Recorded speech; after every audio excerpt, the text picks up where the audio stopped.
I enrolled sa SMM and GVA. Still, parang hindi ko mag-gets yung coaches. Mas na-gets ko pa yung mga short vids mo. Hi, my name is Mary. I post easy to follow daily tasks that you can do to start your freelancing journey. Every day, nagpo-post ako ng mga bagong videos na pwede nyo sundan na some sort of roadmap kung gusto nyo maging freelance or virtual assistant or gusto nyo mag-work from home gamit ang computer at internet. And today, we're here at Baguio! Hoy, mag-hello kayo, dali. Baguio! Putang ina. Energy!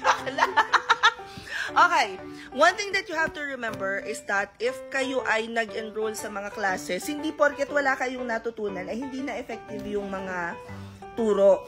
Ang problema kasi madalas nag-enroll tayo kapag na-entice tayo dun sa mga promo videos. But, you have to remember, kapag pipili kayo ng mentors, kailangan mag-match din yung teaching style nila sa learning style nyo. Okay, so, halimbawa, nag-enroll ka ng SMM at GVA tapos hindi mo pa rin na-gets yun. Ang unang question ko is, bakit pinili mo mag-enroll sa SMM at GVA?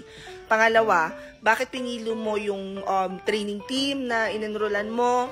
Kasi, a lot of times, we put the blame on dun sa nagtitinda and dun sa produkto. Sasabihin natin hindi siya effective.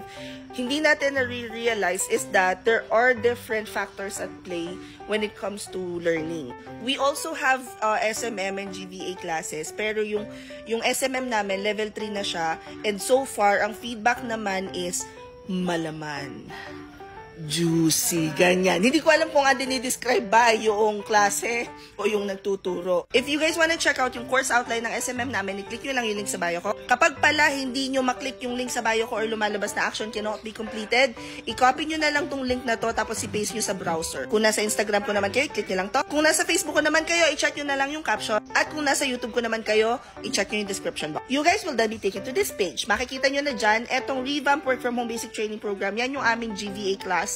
399 pesos lang yan. Pero marirefund nyo yung 399 kung perfect ang attendance nyo at saka naisabit nyo yung homework on time. Tapos nakapag mock interview kayo, nakapag final activity kayo. So lahat yun, pag nakumpleto nyo yun, makukuha nyo yung certificate nyo and then makukuha nyo pa yung 399 pesos. SMM level 3 naman namin, eto yun, 999 pesos lang siya. August 12 yata yung next class nito, no? Basta August yung next class niya. May internship din niya. Yan yung sinasabi ko sa inyo na malaman. Juicy. Yan yon. I-click nyo lang yan. Makikita nyo na doon yung course outline. I-click nyo lang yon. Malalaman nyo na kung ano yung mga ituturo doon. Anyway, kakain na po kami. So, we have to go. We're going.